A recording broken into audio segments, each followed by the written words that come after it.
Hello to one, hello to all. With just 4 months of experience, I found myself out on the street once again. But what I didn't realize at the time was that 3 invisible forces were quietly working in my favor. 1.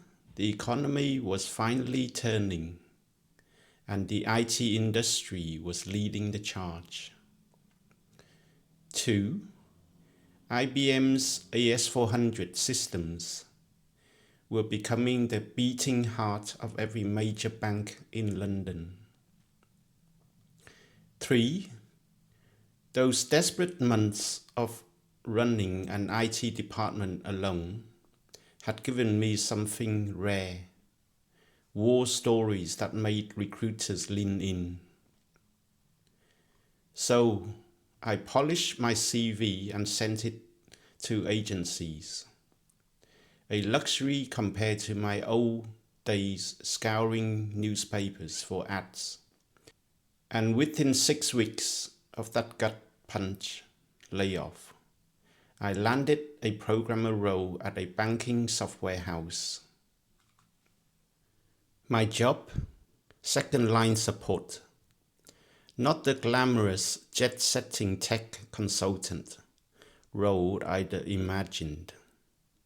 Instead, I spent my days riding the tube between Peckham and Wimbledon, fixing bugs for banks across Europe, sight unseen. But I had a plan. For 18 months, I became a sponge. I devour everything about banking systems, watching the economy's recovery mirror my own. When I finally felt ready to leap into the world of trading floors and masters of the universe, fate intervened. Another department manager pulled me aside. Stay, work with us instead. That split-second decision changed everything. The new team didn't just teach me finance. It flung me across Europe. I saw Prague, when beer costs 25p a pint and tourist hasn't discovered the Charles Bridge. Athens, with its chaotic streets and rainbow-colored license plates. A continent still clinging to its francs, drachmas, and lira before the euro erased their quirks. At first, business travel was just work in a different time zone, but I soon learned the art of creative scheduling. Booking return flights for Sunday nights, stealing weekends to wander foreign cities. What began as survival had become something else entirely. A life where every exit sign pointed to a new lesson. And this was only the beginning. The experience I'd gained at the software house finally unlocked the doors to the banking world. My first role was at a towering Japanese bank in Finsbury Circus. The kind of place where traders barked orders in 3 languages and money moved like lightning. But less than a year later, history pulled me back to the software house. Europe was hurtling towards the euro, and banks needed someone who spoke both finance and code. They sent me to Frankfurt for the euro transition weekend. Picture this.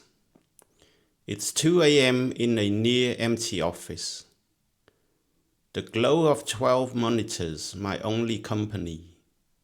My job? Wait for disaster calls from panicked banks.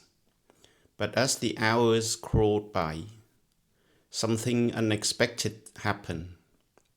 Not on the screens, but inside me. Between stale coffees and the hum of servers, it hit me. 5 years earlier, I'd been elbow deep in fryer grease for £3.15 an hour.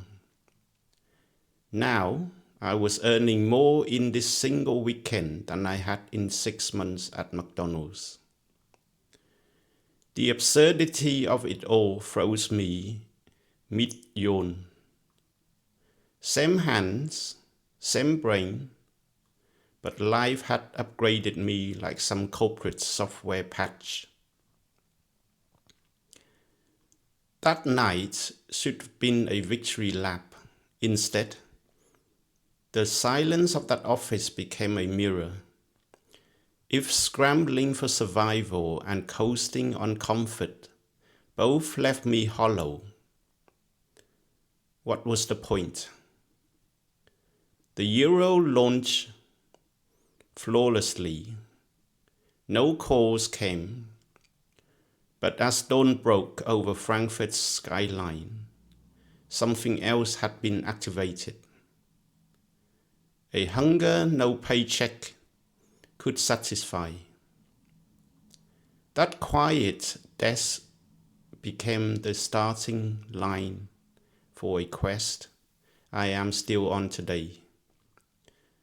Not just to build wealth, but to uncover what my life is about. But let me rewind, because even as my career soared, the ghost of my past never left me. The memory of that laid-off accountant still whispered in my ear. While my city colleagues were bonding over pints, I was hunched over textbooks most nights, turning self-improvement into a second job.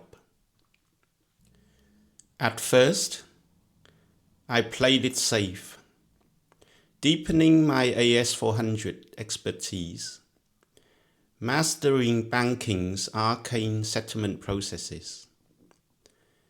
Then came a rumor, a revolutionary new language called Java, promising write once, run anywhere. The web was coming, and I threw myself into it like a man chasing a lifeline. That certification became my golden ticket. Suddenly, I was sitting in a gleaming London office of one of America's banking giants, surrounded by Oxbridge elites. For a kid who'd once scrubbed McDonald's toilets, it should have felt like the finish line. I even bought my first family home that year. But life has a way of shaking you awake. 4 years later, another mid-morning ambush. We are merging, move to Texas, or leave. When I asked to trial the relocation, the answer was ice cold no. That's when the old survival instinct roared back. Let me go, I said. Not with fear, but with the quiet confidence of someone who have been here before. This time, the compensation was generous. This time, I had skills no one could take away. I made sure that redundancy was my last. I had finally cracked the code.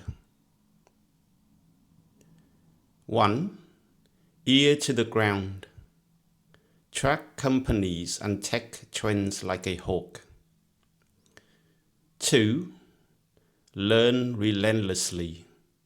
Let curiosity, not complacency, drive me. 3.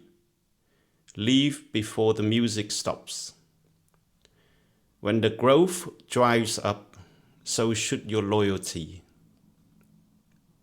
Somewhere in that cycle of learning and leaping, I had done the impossible. I had escaped poverty without even noticing. Too busy chasing knowledge to count the zeros. Too addicted to growth to care about trophies. And that was the real victory